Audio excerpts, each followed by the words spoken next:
చూడు గ్రేసీ, ఇప్పటికే చాలా రక్తం పోయింది. వెంటనే బ్లడ్ శాంపిల్స్ తీసుకోండి, ఆక్సిజన్ డ్రిప్ కూడా. Okay doctor. చూడు డాక్టర్, ఈమెవరో తెలీదు, but her condition is very serious. We must be very very careful. Okay doctor. Kalyan, ఈ యాక్సిడెంట్ ఎలా జరిగింది? చీకట్లో రౌడీలు తరుముతుంటే పరిగెత్తుకుంటూ వచ్చి నా కార్ కింద పడింది. Most unfortunate. డాక్టర్, చూడపోతే ఎవరో గొప్పింటి అమ్మాయిలా ఉంది. కావచ్చు.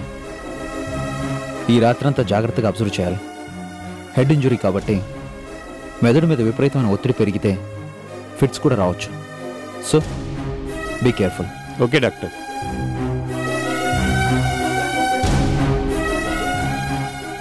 మిస్టర్ కిషోర్.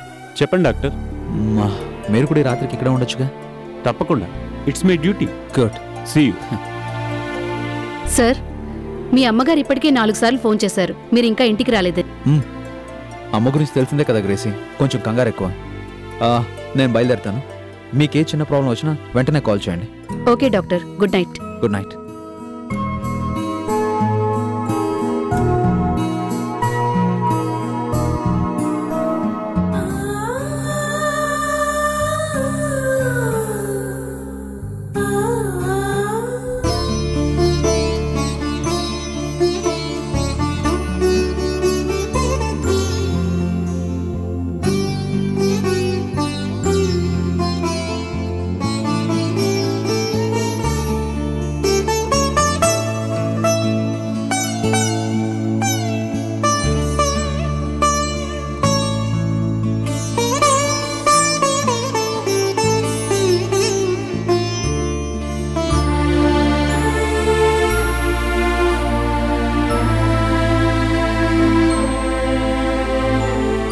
కళ్యాణ్, ఇంత ఆలస్యమైందేంటి?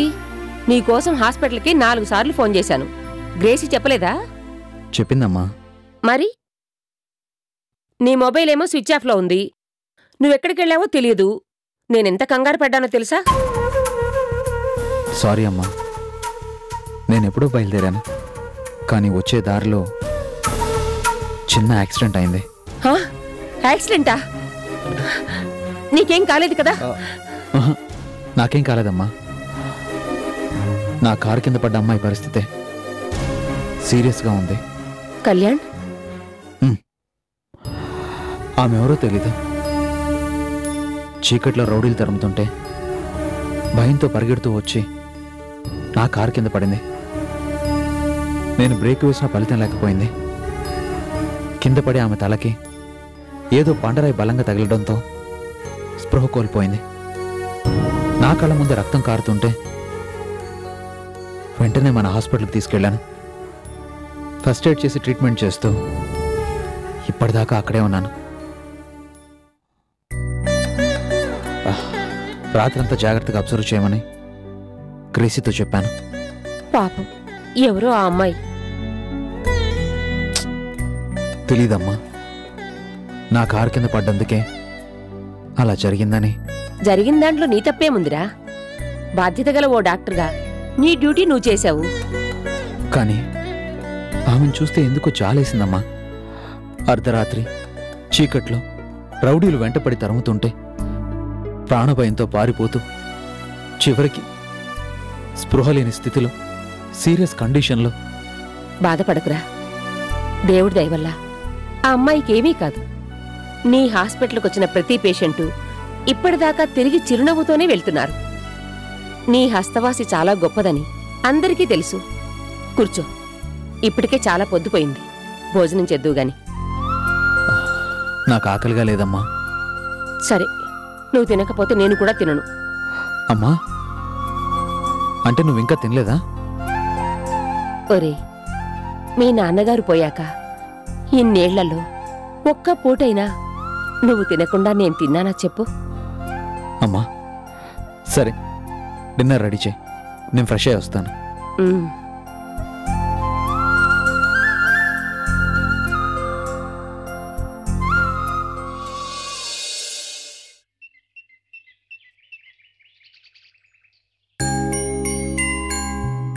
డాడీ డాడీ అమ్మేది? చెప్పు డాడీ, అమ్మేది? అమ్మ కనిపించట్లేదు. చెప్పు డాడీ, అమ్మ ఎక్కడికి వెళ్ళింది? లక్ష్మి, అర్చనేది కనిపించడం లేదు. ఇంకా లేచినట్టు లేదేమోనమ్మా. రోజు ఈ పాటికి పూజ కూడా అయిపోయేదమ్మా. మరి ఇవాళ ఏమైందేమోనమ్మా. సరే, నేను వెళ్ళి చూసొస్తానుండు. నాకు స్కూల్ కి టైం అయిపోతుంది. అమ్మాయి డాడీ. ఏమైందో నాకే తెలుసు. పో.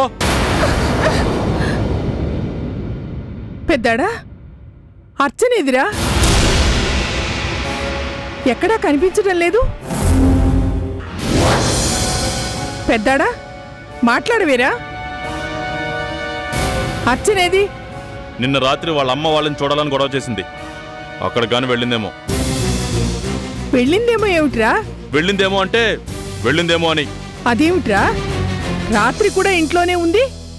తెల్లారేసరికల్లా నాతో కూడా చెప్పకుండా ఎలా వెళ్తుందిరా? చెప్పు డాడీ. అమ్మ ఒక్కటే ఎప్పుడు వెళ్ళలేదు, ఇప్పుడు ఎందుకు వెళ్ళింది? చెప్పు డాడీ. చెప్పరా? రాత్రి మీరిద్దరేమైనా గొడవ పడ్డారా? అర్చన్ నువ్వేమన్నా అన్నావా? చెప్పరా? ఏంటి చెప్పేది? అన్నీ నీతో చెప్పే చేస్తుందా? పెత్తనం ఇచ్చావు కదా, పెత్తనం అంతా దానిష్టమే కదా. ఎక్కడికి వెళ్ళిందో, ఎప్పుడు వెళ్ళిందో ఎవరికి తెలుసు? లల్లి, నీకు స్కూల్కి టైం అయింది. నిన్ను రెడీ చేస్తాను పద.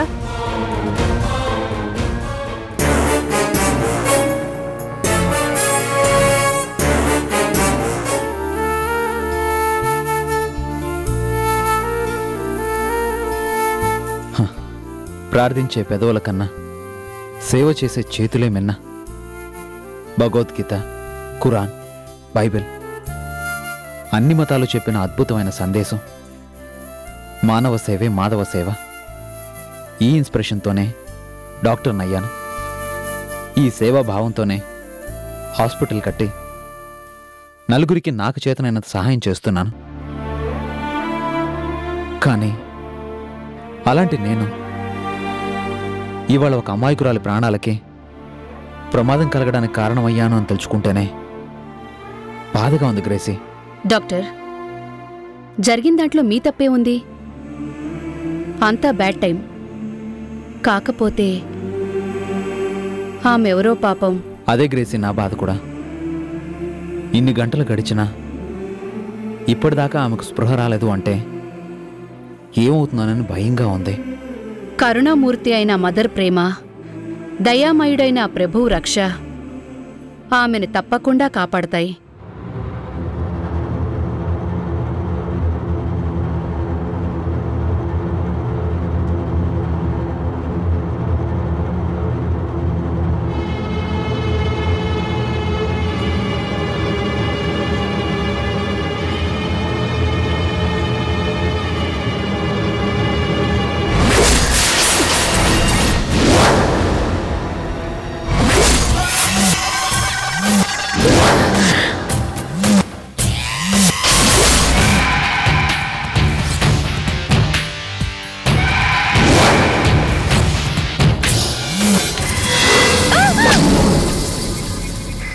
డాక్టర్, డాక్టర్, ఆ పేషెంట్ కి స్పృహ వచ్చింది. Is it? Come on Gracie.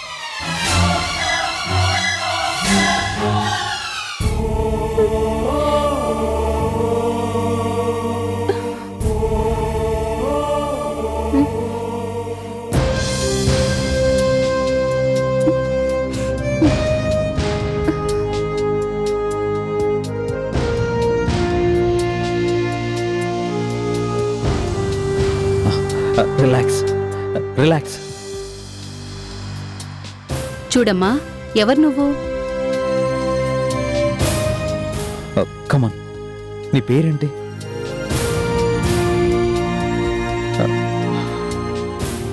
నీ పేరు చెప్పు. పేరు పేరు కమాన్ చెప్పు, నీ పేరేంటి? నా పేరు చెప్పమ్మా. నీ పేరేంటో చెప్పు. నీది ఊరేనా? నా పేరు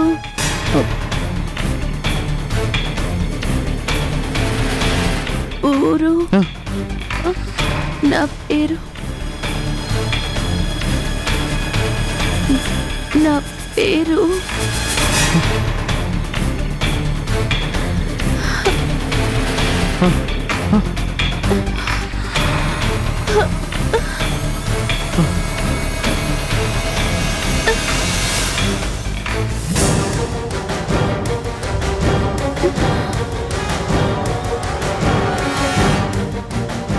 మై గాడ్.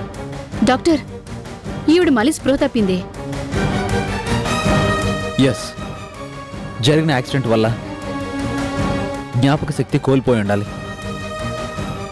నా అనుమానమే కనుక నిజమైతే తన పేరును కూడా చెప్పలేకపోతుంది అంటే ఈమె తన గతం గురించి కూడా పూర్తిగా మర్చిపోయి ఉండాలి. నేను ఇప్పుడే famous psychiatrist doctor Sarathchandran contact చేస్తాను.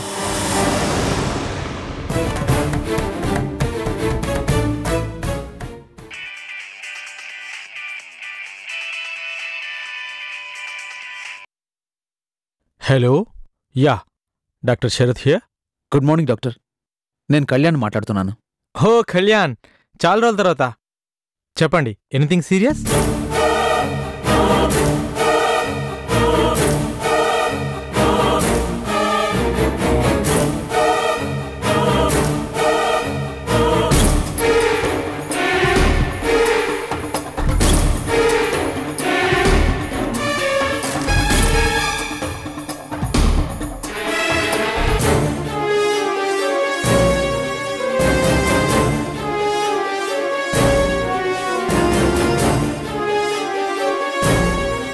Maybe a totally memory loss. I think she is a deep state of amnesia. Anyway, patient తాలూకు మెడికల్ రిపోర్ట్స్ అని తీసుకురండి. పూర్తిగా స్టడీ చేశాక చెప్తాను ఆమె మానసిక పరిస్థితి ఎలా ఉందో, ఎప్పటికైనా తన గతం గురించి చెప్పగలుగుతుందో లేదో. ఓకే డాక్టర్, అలాగే. ఓకే.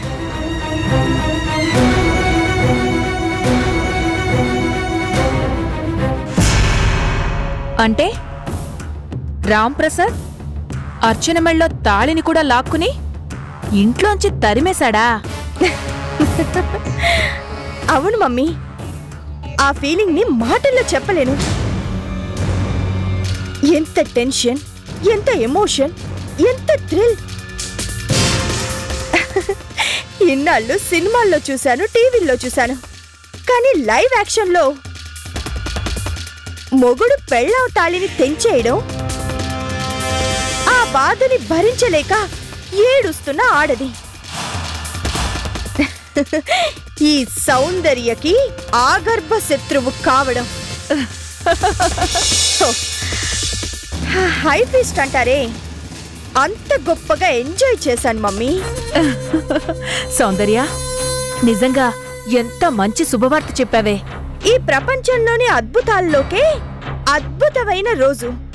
చంద్రమండలం మీద మొట్టమొదటిసారిగా కాలు మోపిన వాళ్ళు కూడా నా అంత ఆనందాన్ని రుచి చూసి ఉండరు మమ్మీ. Wonderful, wonderful baby. అవును, సీమంతానికి పిలిస్తే రానన్న దానివి ఇప్పుడెందుకు వచ్చావు అని కృష్ణగాని నిన్ను... లేదు మమ్మీ, అలాంటి ప్రాబ్లమే రాలేదు. నీ దగ్గర ట్రైనింగ్ అయిందాన్ని కదా మమ్మీ, డ్రామాని బాగా రక్తి కట్టించాను. Super super baby. ఇన్నాళ్లకి శని వదిలిపోయింది, నీకు తిరిగేలేదు. ఇక ఆ ఇంటికి నువ్వే మకుటం లేని మహారాణివి. Thank you so much mummy. ఇక చూడు చక్రం ఎలా తిప్పుతానో.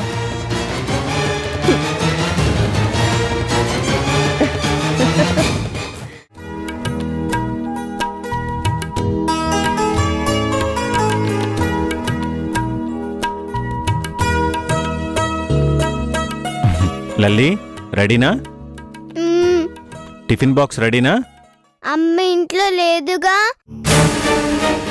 కోటి తాతయ్య వాళ్ళ ఇంటికి వెళ్ళిపోయిందంట. ఎప్పుడు వెళ్ళింది? ఏమో, డాడీని అడిగితే నాకేం తెలుసని తిట్టారు. ఏంటమ్మా నువ్వనేది? అవును బాబాయ్, అమ్మ కనిపించలేదని నేను వెళ్ళి అడిగితే ఏమైందో నాకేం తెలుసు, పో.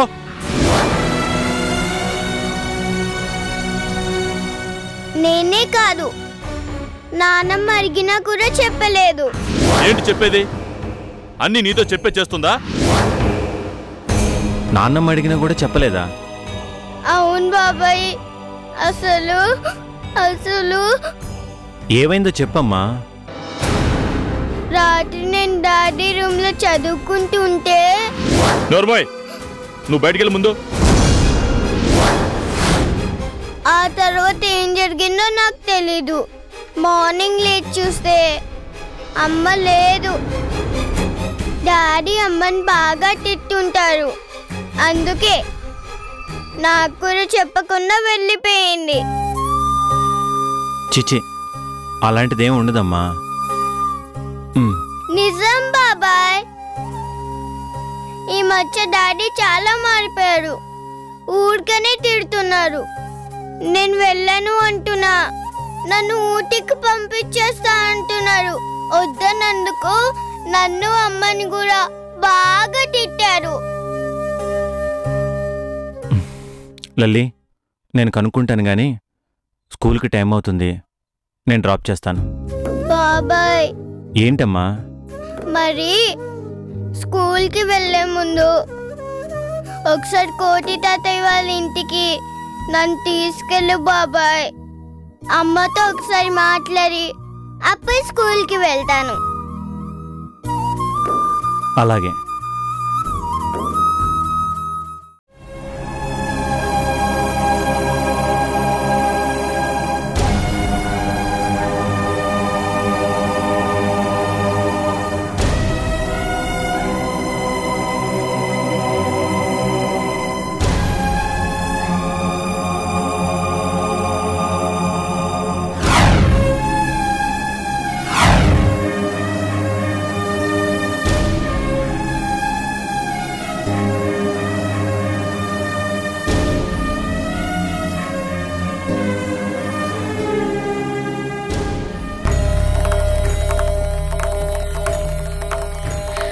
ఏమండి,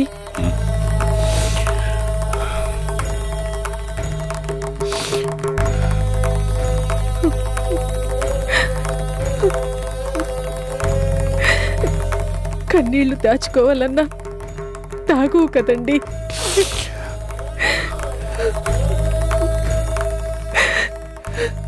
ఎన్నెన్ని అనుకున్నావు, ఎన్నెన్ని ఊహించుకున్నావు, అన్నీ ఆవిరైపోయాయి.